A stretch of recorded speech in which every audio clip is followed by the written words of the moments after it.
Hello again and welcome. This is Sandra Hart at Life Over 60 with Sandra. Thank you so much for joining me today. And if you're a woman 40 or beyond, way into her 80s, and you are wanting to live the very best life ever, then this is a good place to be.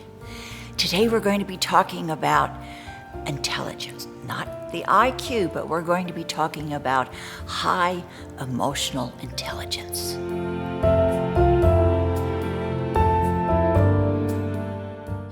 Emotional intelligence is the something in each of us that's a bit intangible. It affects how we manage behavior, navigate social complexities, and make personal decisions to achieve positive results.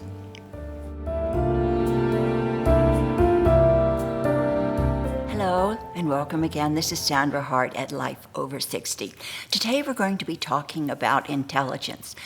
Now, emotional intelligence really threw a big wrench into how people succeed because they found out after doing testing that people with maybe average IQs usually had a higher emotional intelligence score than those people who had above average intelligence IQ. So right from the very start, we have to understand that IQ and emotional intelligence are two different things. So today, I want you to get out a checklist, and you and I are going to both go through 16 different things that people who have high emotional intelligence do.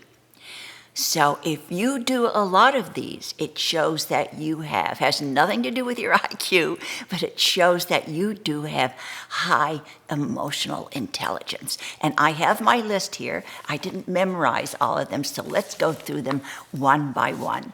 And the very first one is you have a very robust emotional vocabulary. Now, what does that mean? Well, it means that if you're not feeling well, instead of saying, oh, I just feel bad, you could say, oh, I feel irritable. So you expand and can explain how you're feeling a little bit better than just simply bad, awful. You have more of an explanation within you that you can explain just exactly how you are feeling. All right, now the second one is you're curious about people. You have an innate curiosity about other people around you, not just on the surface level, but you are genuinely curious about what they're thinking about, how they are, and you have that human one-on-one connection with people that quite possibly goes above and beyond what someone with an extremely high IQ does. You embrace change. Emotionally intelligent people are very flexible. They can embrace change. They don't let it fluster them for a long time. And if it upsets them a little bit, they quickly get over it. And they are able to adjust with change. They don't fear change. Like some of us, if you have to make a change, you're fearful, oh, what will happen? I don't want to get out of my comfort zone. But if somebody is highly emotional intelligent, they are not afraid to jump out of their comfort zone and to make changes in their life. It's easier for them. The next one is that emotionally intelligent people know their strengths and their weaknesses. They know what they can do and what they can't do, and they know what strengths that they have, and they know how to kind of lean into them so that it will make them more successful. They don't worry about their weaknesses and moan and groan over them, but they embrace the things that they know where they are strong, and they use all of those to connect with people, to connect with employment, and they just know how to do that, and they're very comfortable with accepting their weaknesses and taking their strengths and going forward with those strengths. The next one, I think is really, really important. And I've always told my kids about this. And it's good judge of character. If you are not a good judge of character going through life, sometimes you really can be in trouble. So emotionally intelligent people, somehow, they have a very good sixth sense about people, and they can judge people more easily than others because they know perhaps if someone is not who they say they are, they can kind of get a read and a feel. I kind of call it a sixth sense, but in a way they are a very good judge of other people. They have a sense of what is true and what is not true about someone. And that's really a great asset to have. Somehow, people are not a mystery to you. You have a good sense of who they are and who they are not. That will take you a long way. More than an extremely high IQ is being able to have a good sense of judgment about the people who are around you. How did you score on that one? The next one I think is very hard because a lot of us are hurt very easily. I know when I was little, I was hurt quite often, and I let what people say about me really hurt me. But if you have a high emotional intelligence, you have a good sense of self. In other words, sure, people may say something to you and it makes you feel really bad at the moment, but you let it go because you understand where they're coming from because you have a good sense and a good read on people. So you understand perhaps what the motivation of that nastiness or that mean thing is coming.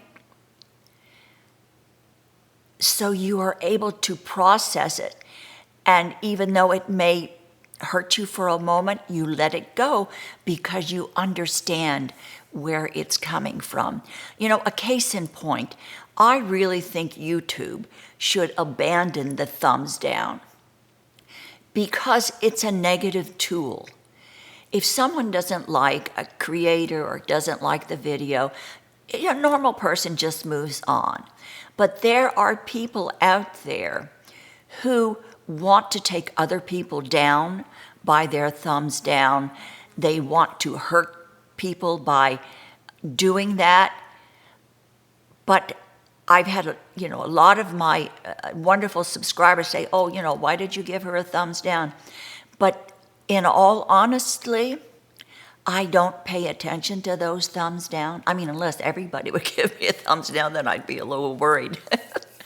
But I know that there are people in this world who are unhappy. They want to bring other people down, and they just want to kind of put a knife into what you're doing. So because I understand that, I really don't let it bother me at all. And that is the honest to goodness truth. I mean, if everybody gave me a thumbs down, then I'd be a little freaked out. But when I get those thumbs down, I know usually where it's coming from, so I don't let it bother me. And I think that's what we all should do as creators, just let it go because you understand what's going on in someone else's mind. The next one is something that I learned a long time ago when I read an article written by the psychologist Joyce Brothers. And I read an article, it was in like Woman's Day magazine or something when I was young and raising my children. And she said, learn how to say no. And that, up until that point, had been very hard for me to do because I always would say yes to everything, and sometimes I would wind up resenting having to do these jobs or chores because I didn't really want to, but I didn't want to hurt their feelings, and I didn't know how to say no. After I read that article, a light bulb went off into my head, and I realized that this life is not a popularity contest. And if you genuinely don't have the time, if you genuinely don't have the interest in something, say no. It is such a freeing feeling, because then you don't walk around with resentment on your shoulders, resenting that you've had to spend time doing this, resenting that they asked you to do this and you weren't brave enough to say no. So saying no probably was the biggest gift that Joyce Brothers ever gave me, because I learned quite early when I was raising my children to say no to things that I just didn't have time for, or that I wasn't interested in. The next one is let go of your mistakes. None of us is perfect. There is no human on this earth that is living and breathing that is a perfect person, makes perfect choices, has a perfect life. Not. It just is not there.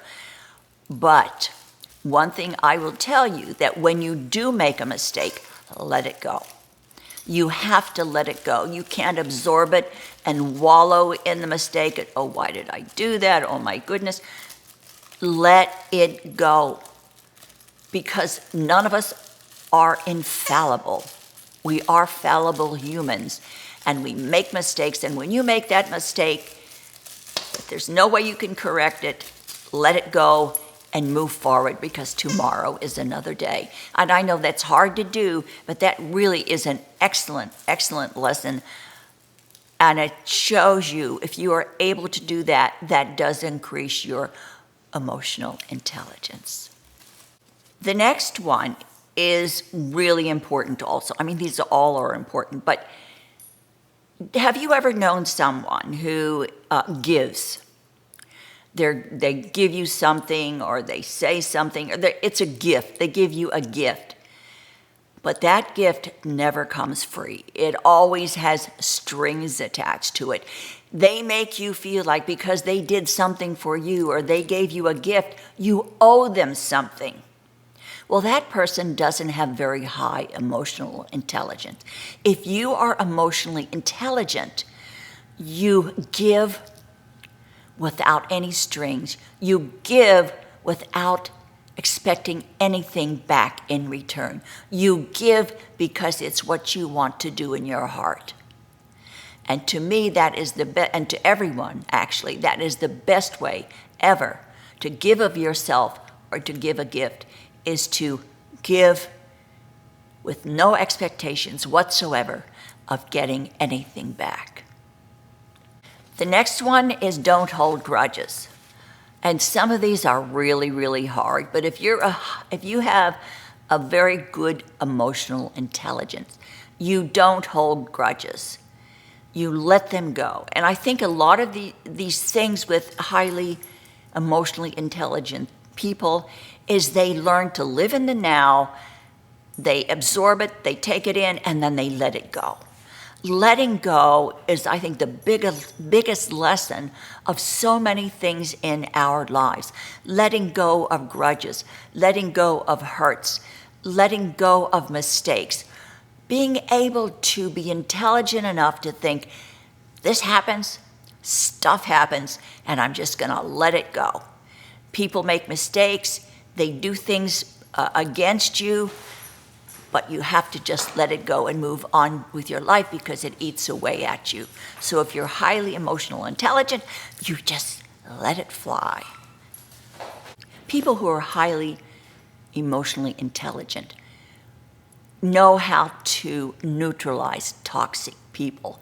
They keep their feelings in check. And it kind of goes back to what I said about the thumbs up and the thumbs down. Emotionally intelligent people kind of know where this toxicity is coming from, and they rationalize, say, oh, this man is unhappy, this person has a problem, and I'm not going to let it affect me. I'm going not to let that toxic that is being spewed to me go in and be absorbed. they are able to emotionally neutralize all that stuff, that toxic stuff that can be around them that is brought to them by toxic people. That is hard to do, but if you have a good sense of other people and where they're coming from, if you have a good sense of self, you will realize that you can't take it to heart, because there will always be toxic people in your life, no matter where you go.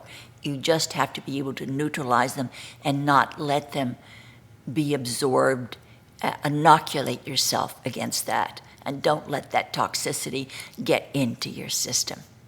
Another thing is that you really don't seek perfection. You want to do the best job that you can, but you know and you understand that you are human, and that even though you can perform at the highest level using the skills that you know are your strengths, none of us are perfect. We do the best we can and we achieve the best we can, but we accept our imperfections and we don't let it lower our self-esteem, because we know that imperfection is only human. Another thing, if you are highly emotional intelligent, you don't let the negative self-talk rule your life. And I know I'm always saying, what do I mean by that? You can look in the mirror and you can say, oh my gosh, I'm getting so old. Look at all of those wrinkles. They're never going to go away. It makes me an old woman, a lesser person. It's not true. Don't let any negativity about who you are, your body type, your wrinkles, your age, your environment, your social status, don't let any of that make a difference as to who you are and how you think about yourself. And that's really important, because it puts a stumbling block in front of you. If you say, oh, I don't have a college education, there's no way I'm going to be able to get that job. If you are highly emotionally intelligent, you will go for it and you will work your way around it using those skills that you know are your strengths to get that job, no matter what. And I think there are a couple of creatives out there that when they do their Q&As, I have heard them say that they went for jobs for which they had no qualifications whatsoever, but they got it because they believed in themselves. They knew they had the skills that were qualified for that job. And they went in there with great self-awareness and also understanding where the interviewer was coming from. All of these things are extremely important. I've told you a couple of times about my experience auditioning for Romper Room. No qualifications whatsoever, but I got the job because I had the skills. At first, I didn't believe that I would get it, but I talked myself out of it, and I thought, you know what? You're here, do it. And my mother was pushing me in the background. But belief in yourself is such a good quality to have, and if you have that, it shows you do have a high emotional IQ. And the next thing, and the last thing that I'm going to talk about, is if you are highly emotionally intelligent, you know how to unplug when it's necessary. You know how to turn off the computer. You know how to shut down your iPhone and put it in the other room. You know how to interact with yourself by sitting and reading for a while. You know how to interact with other people if they're in the room and you're not always plugged in. because you are aware of the emotions in the room. If you're with a lot of people, you are sensitive to their needs and who they are. And you are aware of your own needs, of being able to just unplug. And I know today it is so hard. And my grandchildren are always plugged in, and it just wrecks the heck out of me because I want to just shut off the iPhones and have them put them in the basket for a couple of hours so that we can sit down and talk. We are living in a different age completely. But highly emotionally intelligent people understand that they do have to unplug, and that is it. So your IQ, whether you're a Mensa and you've got an enormous IQ, or whether you have an average IQ, it doesn't have one lick to do with how emotionally intelligent you are. I'd really love to know how you scored on these, I think, 16 things of emotional intelligence. I really am. So I hope all of us are highly emotionally intelligent, and I hope that today you're going to do something super for yourself, and that if you meet someone because you're so emotionally intelligent, you will do something kind for someone today, even if it's just a smile. And don't forget to share the love, because that's what we need so desperately today. Everybody needs love, and just 1 minute of sunshine in someone's life today could make their day very special, or could even save their lives. Take care, and thank you for coming today. If you haven't subscribed, I'd just love to have you push that subscribe button and the little bell so that you'll know when my next video is coming up. But have a wonderful day today. I love you. Thank you all, and I will see you in my next video.